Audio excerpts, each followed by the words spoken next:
우리는 이 세상을 살아가면서 또 신앙생활을 하면서 우리 인생 가운데 슬픈 일이나 또 근심되는 일이 없으면 좋겠다.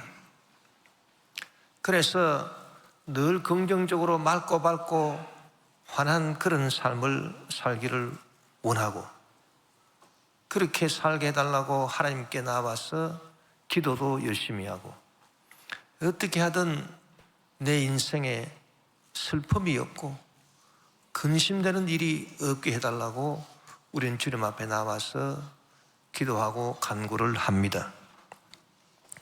그러나 하나님께서 말씀을 통해서 우리에게 가르쳐 주시는 것은 단순하게 우리가 슬픔이나 근심을 멀리 할 것이 아니고, 슬퍼할 때는 슬퍼해야 되고 근심해야 될 일은 근심을 해야 된다, 그렇게 가르쳐 주고 있어요. 다윗은 하나님 앞에 나와서 회개하면서 성령의 가르침을 통해서 하나님이 우리 사람들한테 구하시는 제사가 있는데 그것이 상하고 슬퍼하는 애통하는 마음이라 그렇게 고백을 했습니다. 시편 51편 17절에 하나님께서 구하시는 제사는 상한 심령이라, 하나님이여 상하고 통해하는 마음을 주께서 멸시하지 아니하시리다, 그렇게 고백했습니다. 또 복음서에서 예수님께서는 다음과 같이 말씀하셨습니다. 마태복음 5장 4절에 애통하는 자는 복이 있나니 그들이 위로를 받을 것임이라고 말씀했습니다. 슬퍼하고 애통하는 자가 복이 있다고 말씀한 것입니다. 또 누가복음 6장 25절에 화있을진저 너희 지금 배부른 자여 너희는 줄이리로다, 화있을진저 너희 지금 웃는 자여 너희가 애통하며 울리로다, 그렇게 말씀한 것입니다. 그리고 사도 바울도 다음과 같은 고백을 했습니다. 고린도후서 6장 10절에 근심하는 자 같으나 항상 기뻐하고 가난한 자 같으나 많은 사람을 부유하게 하고 아무것도 없는 자 같으나 모든 것을 가진 자로다, 그렇게 고백한 것입니다. 그래서 근심하는 자 같지만은 항상 우리는 기뻐한다. 그래서 근심이나 슬픔이나 또 부정적인 것으로 생각되는 분노 같은 그런 감정들이 나쁜 것만은 아니다. 때로는 그런 것들이 필요할 때가 있다. 그렇다면 우리가 부정적인 감정이라고 생각하는 슬픔이나 근심이나 분노 이런 것들이 어떤 때 문제가 되고 그것이 좋지 않은 것이 되는가, 또 어느 때에 오히려 그것이 하나님이 원하시는 바람직한 것이 되는가, 그것을 우리가 알아봐야 되는 것입니다. 그래서 슬픔이나 근심이나 이런 것들이 나 자신을 위한, 나 자신의 유익을 위한 그런 삶을 살면서 문제가 잘 풀리지 않고 어려움이 닥쳐오고 원치 않는 질병에 떨어지고, 그렇게 할 때 이 세상에 속한 일로 말미암아 내가 슬퍼하고 근심한다면 그것은 하나님께서 원하시는 슬픔과 근심이 아니다. 그러나 내가 하나님 앞에 나오기 위해서 내 죄를 인해서 슬퍼하고 근심하고 애통하는 것, 그리고 하나님의 나라의 확장을 위해서, 복음 전파를 위해서, 교회의 부흥을 위해서 어떻게 하면 하나님의 뜻이 하늘에서 이루어진 것 같이 땅에서 이루어질 수 있겠습니까? 그런 마음을 갖고 우리가 슬퍼하며 애통하며 근심하며 이렇게 살아가는 것은 그것이야말로 하나님이 찾으시는 것이요 하나님이 귀하게 보시는 것이다. 그래서 슬픔이나 근심 그 자체가 문제가 아니라 그런 것들이 무엇에 대한 슬픔이냐 근심이냐 거기에 따라서 참으로 좋지 않은 것이 될 수도 있고 오히려 하나님께서 원하시는 제사가 될 수도 있다는 것입니다. 오늘 본문에 나온 느헤미야가 바로 그런 거룩한 슬픔과 거룩한 근심을 깊이 체험했던 사람이고 하나님께서 그런 느헤미야를 통해서 예루살렘의 성벽을 재건하게 하시고 성문을 중수하게 하시고 그렇게 해서 그의 업적이 하나님의 말씀 성경책에 기록이 되어 있다는 것입니다.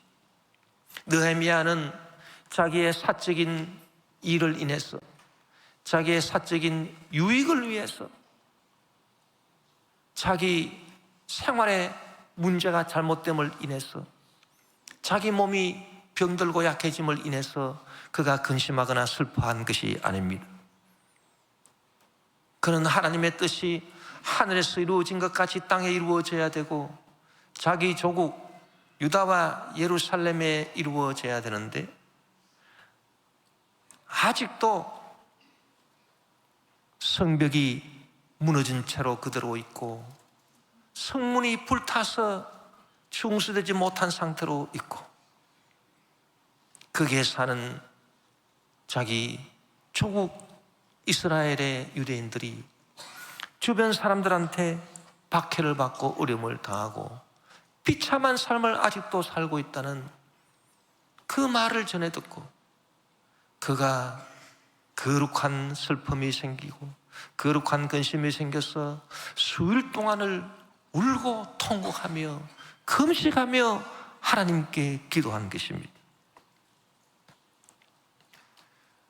그 당시 세계 정세를 보면 바벨론의 지배가 끝나고 새로운 제국 페르시아가 등장을 하고 페르시아 고레스 왕 원년에 이제 고레스 왕이 칙스를 반포를 합니다. 그래서 바벨론 치하의 포로로 잡혀와 있던 그런 이스라엘 민족, 유다 민족이 다시 이스라엘 예루살렘으로 돌아가서 너희들의 성전을 다시 재건할 수 있다. 그런 은혜로운 칙서를 내리게 됐습니다. 그래서 스룹바벨이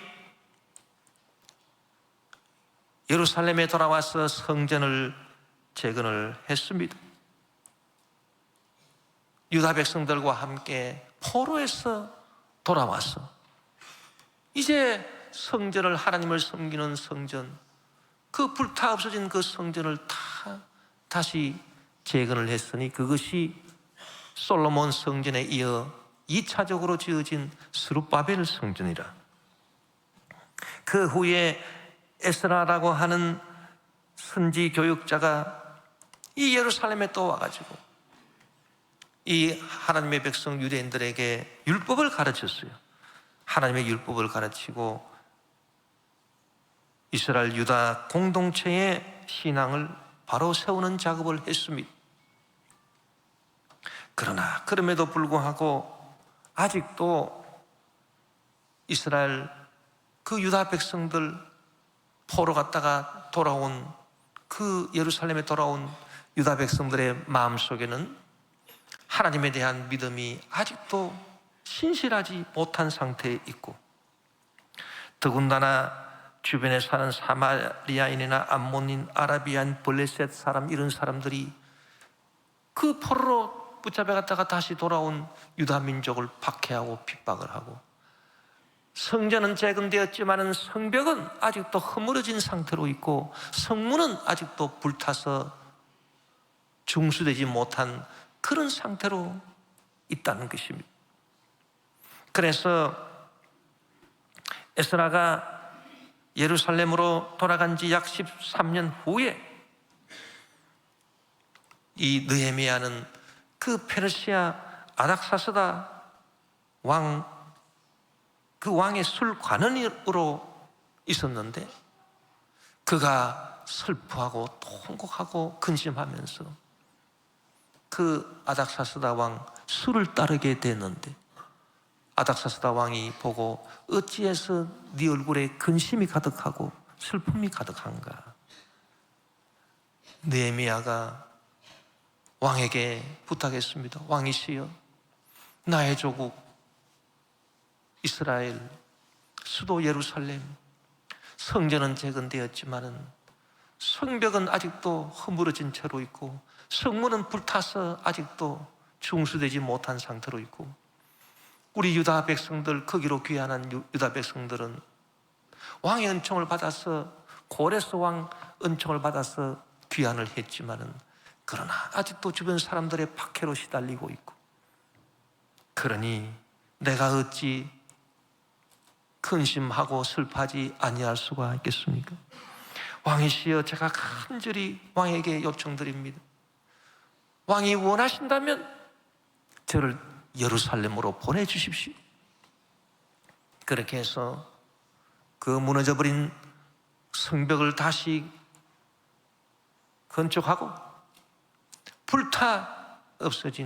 불타서 무너져 내린 성문을 다시 중수할 수 있도록 왕이시여 은총을 내려주십시오. 간절히 왕에게 요청하니까 아닥사스다 왕이, 그 평소에 느헤미야가 얼마나 충신이고 얼마나 신실한 신하인데 내가 너의 말을 어떻게 안 들어줄 수 있겠느냐. 그래서 내가 너를 예루살렘의 총독으로 보내겠다.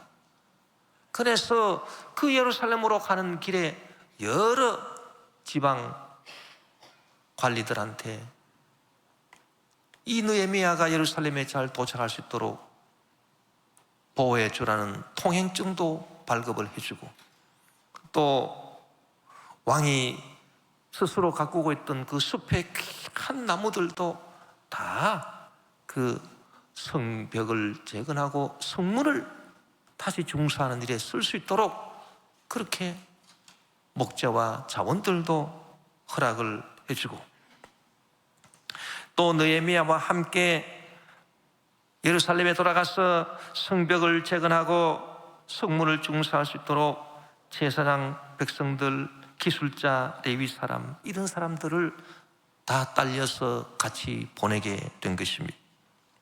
느헤미야는 예루살렘에 와서 성벽을 재건하고 성문을 중수하는데 주변에 사는 사마리아 사람들, 암몬 사람들, 아라비아 사람들, 블레셋 사람들이 얼마나 방해를 하고 못되게 구는지, 그들의 목숨까지도 위협하는 그런 처지에 떨어지고 말았지만은, 그러나 한쪽에는 칼을 차고 한쪽에는 연장을 갖고 그렇게 일을 하면서 결국 52일 만에 성벽을 재건하고 불타버린 성문을 중수하게 되었단 말이에요. 그렇게 해서 이스라엘 역사에 길이 남는 위인이 되고 성경책에도 그 느헤미야의 행적이 기록되어 있다는 것입니다. 느헤미야가 이 위대한 일을 행할 수 있었던 것은 그 원동력이 무엇이냐? 그의 마음속에 세속적인 영광이나 기쁨을 위한 그런 마음이 아닙니다. 세상적인 일에 대한, 자기 사적인 일에 대한 근심이나 슬픔이 아닙니다. 오직 거룩하신 하나님의 뜻이 이 땅에서 이루어지기를 간절히 소망하면서 하나님의 뜻이 아직도 이루어지지 못한 그 예루살렘을 바라보면서 거룩한 슬픔을 갖고, 거룩한 근심을 갖고, 또 거룩한 분노를 갖고 방해하는 주위 사람들을 다 물리치고 그렇게 해서 이루어낸 성과인 것입니다. 오늘 저와 여러분이 이 느헤미야를 통해서 배워야 될 신앙의 교훈이 있다면, 우리는 지금까지 무슨 근심을 하고 무슨 슬픔을 갖고 살아왔느냐, 그 말입니다. 내 개인적인 문제나 우리 가정의 문제나 내 자녀의 문제나, 안 그러면 건강, 나 자신의 건강 문제나, 내 인생이 술술 잘 풀려야 되는데 잘 풀리지 않는 이런 사적인 문제, 이런 문제를 갖고 우리가 슬퍼하기도 하고 근심하기도 했습니다. 그러나 그런 슬픔과 그런 근심은 하나님이 원하시는 것이 아닙니다. 너는 근심하지 말라. 하나님을 믿으니 또 나를 믿어라. 너는 슬퍼하지 말라. 항상 기뻐하라. 쉬지 말고 기도하라. 범사에 감사하라. 그렇게 말씀하셨어요. 그러나 정말 하나님이 찾으시는 상하고 애통하는 거룩한 슬픔을 우리가 가지고 살아왔는지, 주님의 뜻이 이 땅에 이루어져야 되는데 주님의 뜻이 이 땅에 이루어지지 못한 것을 우리가 근심하는 거룩한 근심을 갖고 우리가 거룩한 분노를 하면서 살아왔는지, 그것을 우리가 배워야 되는 것입니다. 그렇게 해서 하나님 아버지여, 정말 주님께서 원하지 아니하시는 이 세속적인 슬픔과 근심, 분노 이런 거는 우리로 하여금 죄를 오히려 짓게 하는 것이니 이런 것들은 다 사라지게 도와주시고, 그 반면에 내가 주님의 일을 위해서, 주님의 영광을 위해서 하나밖에 없는 내 인생의 이 남은 순간들을 주님 영광을 위해서, 주님 뜻을 이 땅에 이루기 위해서 거룩한 근심을 갖고, 거룩한 슬픔을 갖고, 거룩한 분노를 갖고 내가 주일하며 살게 하여 주시옵소서. 주님의 복음 전파를 방해하고 주님의 몸된 교회를 회파하며 주님의 뜻이 땅에서 이루어지기를 방해하는 악한 세력에 대해서 거룩한 분노를 갖고 그들을 물리치며 주님의 뜻을 이루기 위해서 거룩하게 근심하며 거룩한 슬픔을 갖고 느헤미야처럼 살아가게 도와주시옵소서. 그리할 때 주님이 주시는 진정한 위로와 축복을 받게 하여 주시고 주님께 영광을 돌리며 살게 하여 주시옵소서. 우리는 이 느헤미야를 통해서 배워야 될 일이 참으로 이와 같은 일이다, 그 말입니다. 우리가 흔히 부정적으로 여기는 감정들, 즉 분노나 슬픔이나 근심 이런 것들이 하나님의 거룩한 일을 위한 것이 될 때에 그것이 얼마나 하나님을 기쁘시게 하는 일이고 느헤미야처럼 우리는 위대한 삶을 살 수 있게 하는 것인가, 그것을 깨달아야 됩니다. 여러분, 우리 조선시대 임진왜란 때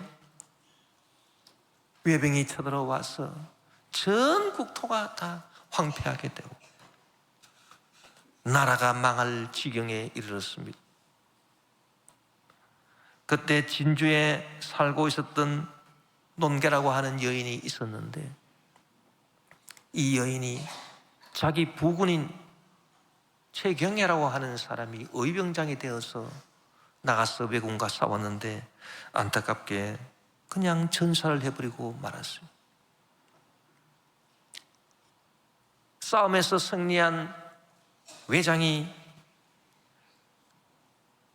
촉성루에서 잔치자리를 벌이고 기생들을 초청했는데 그때 농계는 기생의 신분으로 자기를 속이고 들어가서 술을 따르고 외장과 술을 마시고 이렇게 하다가 기회를 엿보다가 외장의 목을 안고 남강의 몸을 날려 외장도 죽이고 자기도 죽었습니다.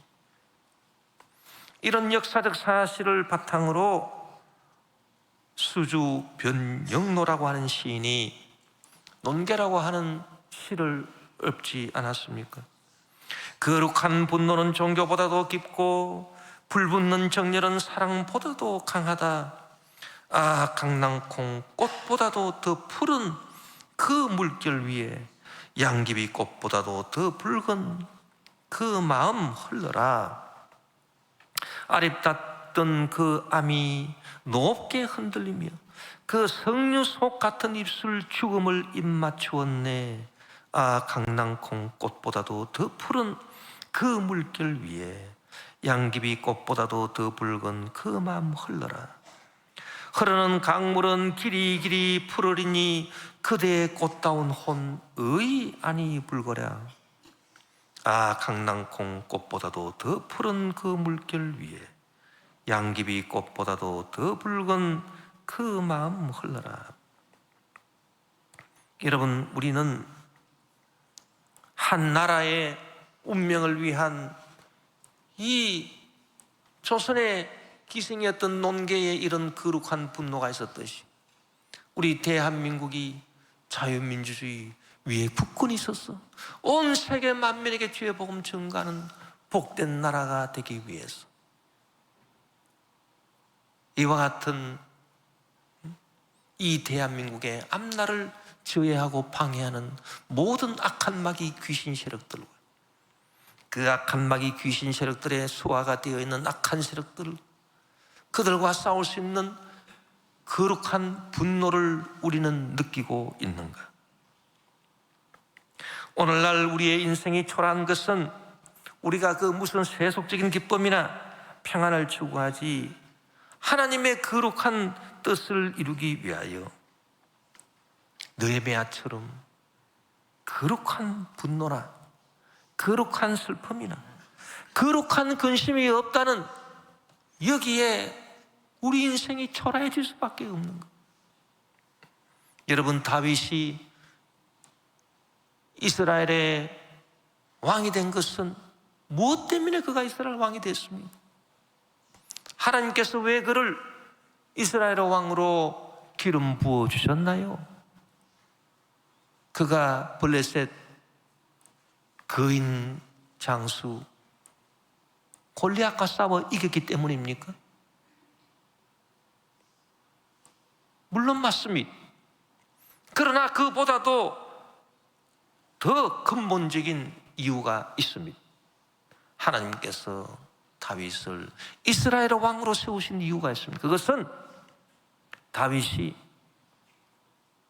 하나님을 모욕하고 하나님의 군대 이스라엘을 모욕하는 그 블레셋의 장군 골리앗을 향해서 거룩한 분노를 느꼈기 때문이라는 거예요. 어찌하여 할례받지 못한 저 사람이 살아계신 하나님을 모욕하는가? 그리고 하나님의 군대인 이스라엘을 모욕하는가? 거룩한 분노가 그 다윗의 마음속에 끌어올랐습니다. 나는 저 할례받지 못한 저자를 나는 용서할 수가 없다. 내가 나가 싸우겠습니다. 당시에 많은 군인들이 있었고 이스라엘 백성들이 있었지만은 그런 거룩한 분노를 느끼지 못하고 다 마음이 쫄아 있었어. 겁을 내고 두려워할 뿐이었지만은 다윗은 그런 거룩한 분노를 가지고 있었기 때문에 하나님께서 당신의 마음에 들어 하시고 이제 다윗이 물맷돌 5개를 가지고 나아갔는데 첫 번째 던진 그 물맷돌이 골리앗의 이마에 정중앙에 정통으로 박혀버렸어요. 그것은 여러분 하나님의 기적입니다. 하나님의 기적이 우연히 일어난 것 아닙니다. 하나님의 기적이 어떻게 일어났느냐? 하나님의 뜻을 이 땅에 이루고 하나님의 뜻을 이 땅에 이루는 것을 방해하는 저 악한 마귀 세력, 그 마귀의 소화가 되어 있는 저 골리앗을 내가 가만히 놔둘 수 없다는 거룩한 분노, 그 거룩한 분노에 하나님이 역사해 주셔서 다윗이 던진 첫 번째 물맷돌이 골리앗 이마에 정중앙에 박히게 해서 골리앗이 쓰러지게 만드신 것이에요. 여러분, 우리가 주님의 뜻을 위해서 살겠다는, 주님의 뜻이 땅에 이루어져야 한다는, 그런데 왜 아직도 이루어지지 못하고 있느냐?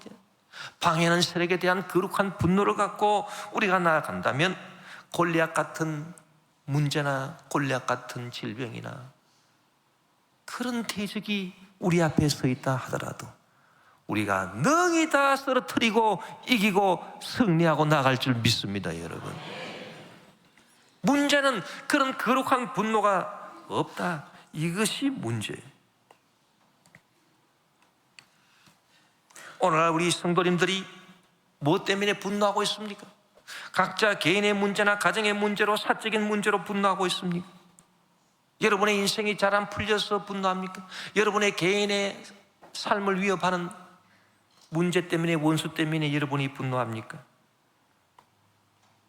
그런 분노는 여러분 다 없애버리십시오. 그러나 주님의 영광을 위한 일에, 주님의 몸된 교회를 위하고 복음 전파하는 일에 방해해야 되는 악한, 사악하고 교활한 세력에 대해서 여러분 거룩한 분노를 느끼고 그들과 싸우겠다는 믿음을 갖고 주님 앞에 나오십시오. 그러면 다윗처럼 하나님께서 우리를 축복해 주실 것입니다. 느헤미야가 성벽 공사를 하러 예루살렘에 온다는 소식을 듣고 산발락과 도비아라고 하는 사람이 격분을 했습니다. 그 사람들이 왜 격분했느냐? 그 사람들이 분노한 거는요, 하나님의 뜻을 이루기 위한 거룩한 분노가 아닙니다. 그 사람들은 무슨 생각을 했느냐? 이제 느헤미야가 와서 예루살렘 성벽이 다시 재건이 되고 불타버린 성문이 다시 중소가 되면은 이제 유대인들이 그 예루살렘에서 얼마나 평화롭고 하나님을 섬기고 잘 살게 될 거냐? 그러면 우리는 어떻게 될 건가? 예전에는 그들을 착취하고 그렇게 우리가 유익을 누리고 살았는데 이제 그럴 일이 없어지니까 이거 정말 화가 날 일이다. 그들이 분노한 거는요, 자기들의 사적인 그런 자기들의 개인적인 유익을 위해서 분노한 거예요. 느헤미야 2장 10절에 보니 그러나 호론 사람 산발락과 정부 관리가 된 암몬 사람 도비야가 이스라엘 사람의 복지를 위해 일할 사람이 온다는 말을 듣고 대단히 격분하였다. 여러분, 이런 죄악의 분노를 가지고 살아가는 사람은 반드시 망하게 되고 마는 것입니다. 그러나 느헤미야처럼 우리는 거룩한 분노를 가지고 사람이 나이가 많아서 이제 늙어질수록 이 거룩한 분노의 감정이 식어버리고 거룩한 슬픔의 감정도 식고 거룩한 근심도 이제 식어버리고 이것이 여러분 죽음의 길이 가까웠다는 증거인 것입니다. 그러나 여러분 우리의 속사람은 우리의 겉사람은 후패한다 하더라도 우리의 속사람은 날로 새롭도다. 바울이 고백한 것은 무엇입니까? 우리의 속사람은 날로 새롭다. 우리의 겉사람은 후패하지만 우리의 속사람은 날로 새롭다. 그럼 무엇을 말하는 것입니까? 거룩한 근심, 거룩한 슬픔, 거룩한 분노가 날이 갈수록 우리를 속사람을 더욱 새롭게 한다. 그 말인 것입니다. 그래서 나이 85세가 되었어도 그 가나안의 가장 험한 헤브론 산지를 점령하겠다고 자청하여 나와서 그 헤브론 산지를 점령한 갈렙처럼 여러분 우리는 갈수록 주님이 주시는 이 청년의 마음을 갖고 살아야 된다는 것입니다. 여러분 슬픔도 마찬가지입니다. 슬픔도 무엇 때문에 우리가 슬퍼하는 것입니까? 우리 사랑하는 사람이 세상을 떠났습니까? 우리가 하고 있는 모든 일들이 마음먹은 대로 잘 되지 않고 있습니까? 그런 것들로 인해서 우리가 슬퍼합니까? 여러분, 그런 슬픔은 하지 마십시오. 예수님께서 우리에게 부탁하신 말씀은 너희 죄악을 인해서 슬퍼하라. 십자가를 지고 가실 때 예수님은 당신을 따르는 무리에게 당신을 위해 울지 말고 너희를 위하여, 너희 자녀를 위하여 울어라, 그렇게 말씀을 하셨습니다.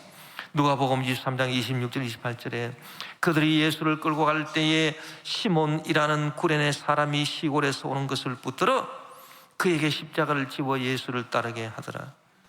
또 백성과 및 그를 위하여 가슴을 치며 슬피 우는 여자의 큰 무리가 따라오는지라. 예수께서 돌이켜 그들을 향하여 이르시되 예루살렘의 딸들아, 나를 위하여 울지 말고 너희와 너희 자녀를 위하여 울어라, 그렇게 말씀한 것입니다.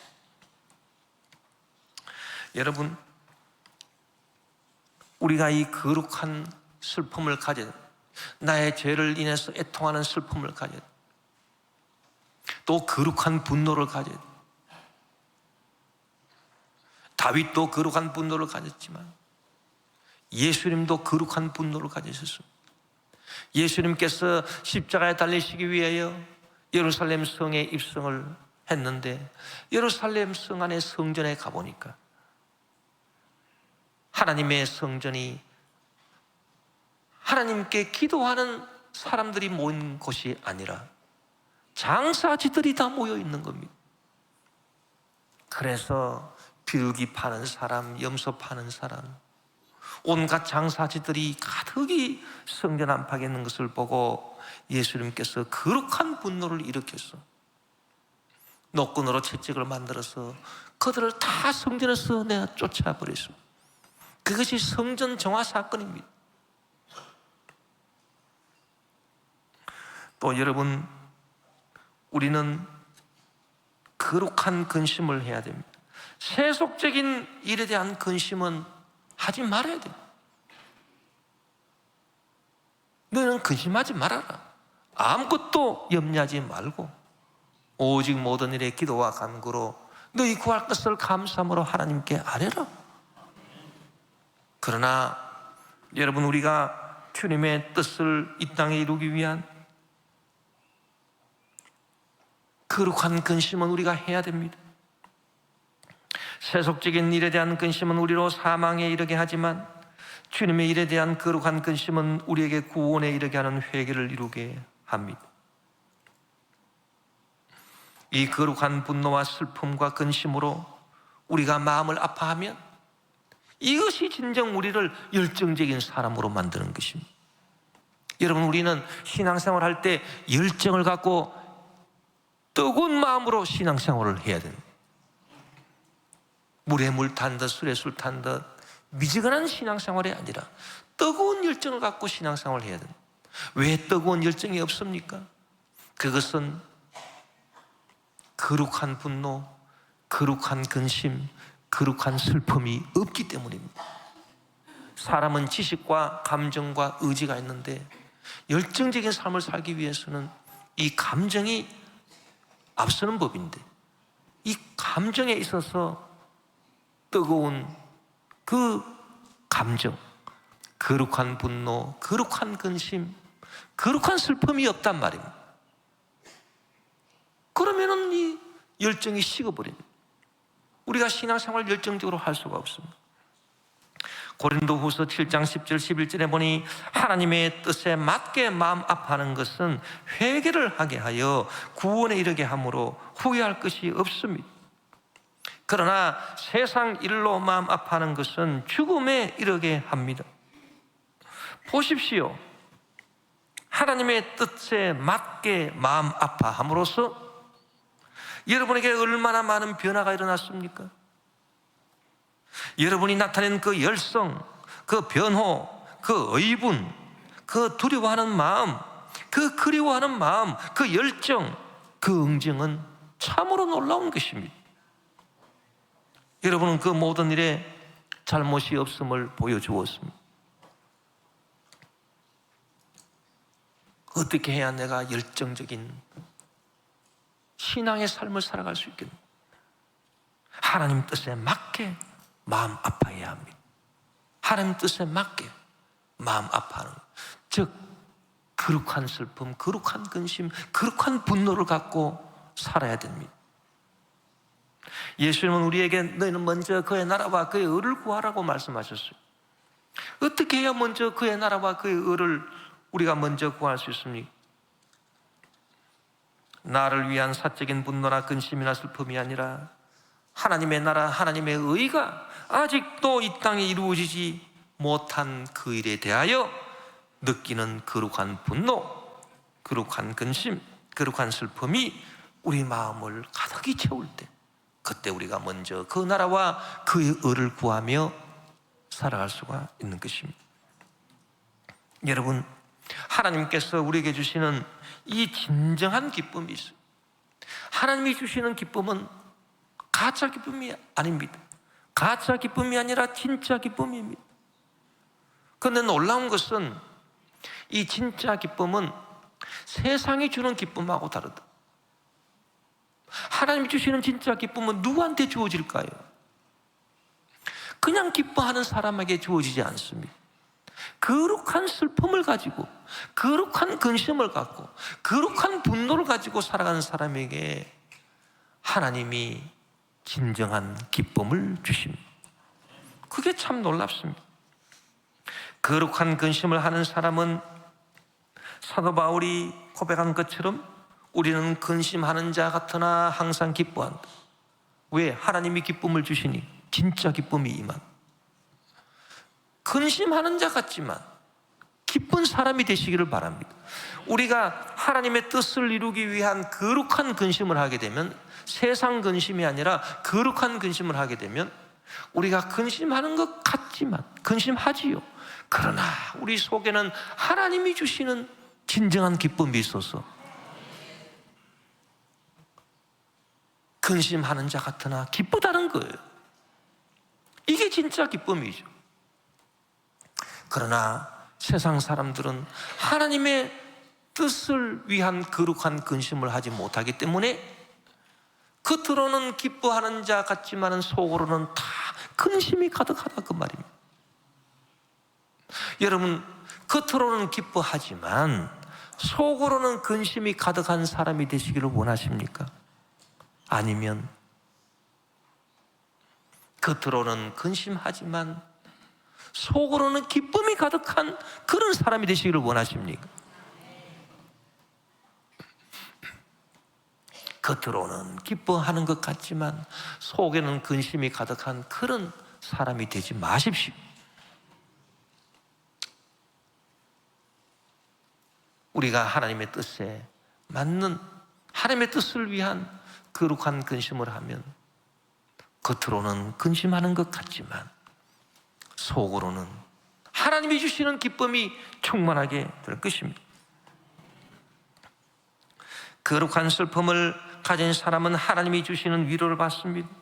애통하는 자가 복이 있나니 그들이 위로함을 받을 것이라고 했는데, 여러분, 하나님의 위로를 받아야 진짜 우리가 축복을 받는 것이고 행복하게 살 수 있는 거예요. 하나님의 위로를 누가 받습니까? 주님의 뜻이 이 땅에 이루어지기를 원하면서 거룩한 슬픔을 느끼며 살아가는 사람입니다. 거룩한 슬픔으로 자기 전절을 애통하고 통회하고, 오늘 느헤미야처럼 거룩한 슬픔으로 주의 일을 이루기 위해서 눈물로 통고하는 사람이 하나님이 주신 위로를 받습니다. 이 하나님이 주시는 위로가 얼마나 큰지, 이 위로가 나에게 차고 넘칠 뿐 아니라 주위에 있는 모든 사람도 위로하게 해주시는 그런 위로라고 바울은 말하고 있습니다.